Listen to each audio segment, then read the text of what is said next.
Alors merci pour ce préambule et cette introduction. Est-ce que vous pourriez nous expliquer vraiment en quoi consiste l'humusation? Eh bien, je dirais que le mode actuel de sépulture sont nocifs, même très nocifs pour l'environnement. Prenons l'inhumation.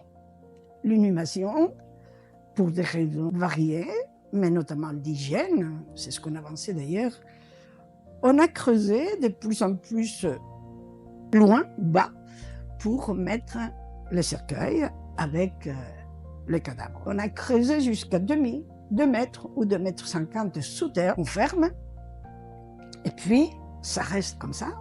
Évidemment, à cette profondeur-là, il n'y a plus d'air. Nous sommes en anaérobie. Il n'y a pas d'air. Et les micro-organismes qui pourraient intervenir pour la décomposition ne peuvent pas marcher.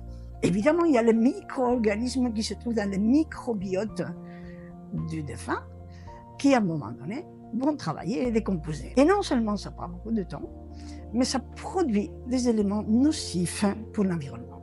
C'est-à-dire la putrescine et la cadavérine qui polluent très sérieusement les nappes phréatiques. Vous savez, quand j'ai demandé au maire du Canet, il y a 4 ans de ça, et je lui ai dit, écoutez, le plus simple, c'est qu'on fasse une petite étude des nappes phréatiques auprès du cimetière. Chez nous, ici, le cimetière est en pente. Donc les nappes étaient plus bas. Oh, on va pas faire ça, on va pas faire ça. D'abord, c'est très cher. Bref, il en est.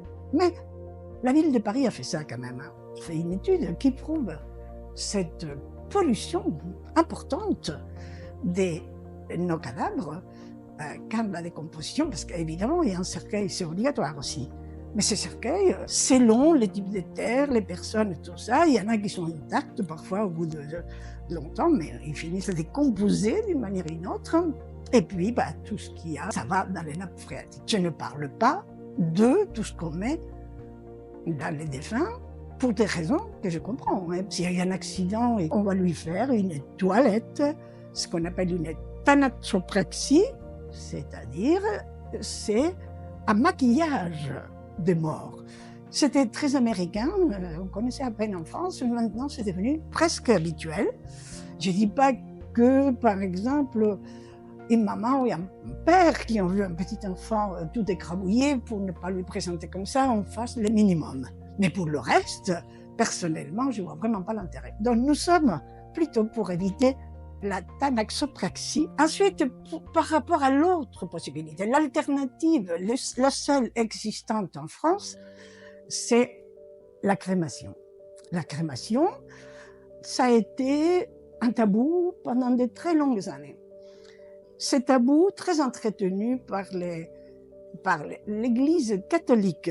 Et ce n'est qu'en 63, quand le Concile Vatican II est passé et que le pape a décidé que c'était possible. Au niveau des croyances, au niveau des rites, ça n'avait rien à voir, c'était plutôt intéressant. Qu'est-ce qui s'est passé? Évidemment, au début, il n'y avait qu'1%.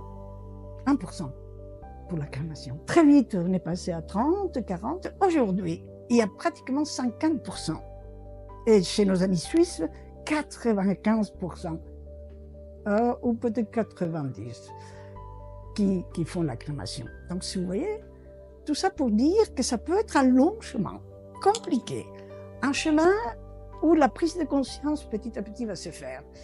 Et je me dis que peut-être là, on est arrivé au moment de proposer ce qui est notre méthode naturelle et de retour à la terre, c'est-à-dire l'humusation.